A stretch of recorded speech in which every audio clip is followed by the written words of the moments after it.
आपका क्वेश्चन है a retailer buys an article for ₹800 and pays sale tax at the rate of 8%.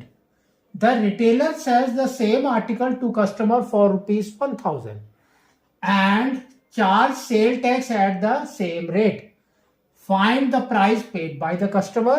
Second is VAT paid by the retailer. तो सबसे पहले देखो इसने क्या किया है, रिटेलर।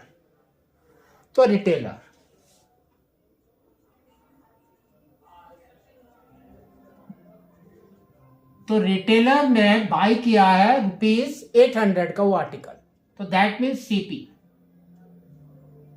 ₹800 है ना। 800 में उसने सेल टैक्स भी दिया है 8%, तो टैक्स इज 8%। तो now we can say tax percentage is equal to 8%। तो टैक्स अमाउंट कितना हो जाएगा, टैक्स अमाउंट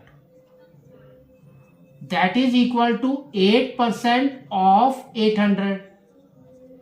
तो ये हो गया 8/100 into 800, 0 cut, that is equal to ₹64।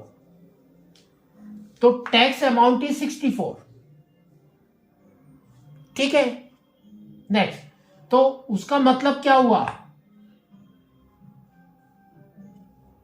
उसका मतलब क्या हुआ कि रिटेलर ने टोटल अमाउंट कितना दिया है, तो अमाउंट पेड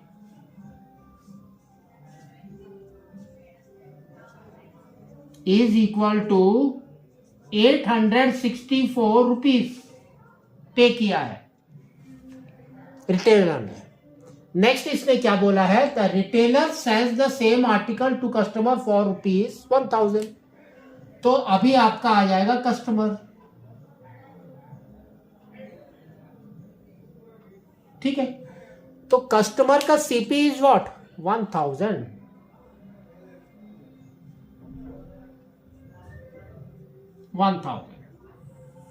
और टैक्स अमाउंट, टैक्स कितना है, सेम टैक्स दैट इज 8%। तो टैक्स अमाउंट कितना हो गया,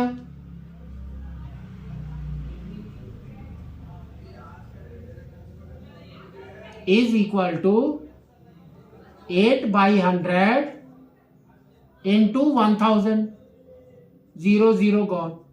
तो we can say that is nothing but ₹80 हो गया, है ना। तो टोटल अमाउंट कस्टमर को कितना पे करना पड़ा, तो amount is equal to 1080 rupees. अब क्वेश्चन को देखो, इसने क्या बोला है, the price paid by the customer that is 1080। ठीक है, तो this is your first answer. Second, VAT paid by retailer, retailer ने कितना वैट पे किया, तो वैट, तो डिफरेंस ऑफ वैट निकालना है।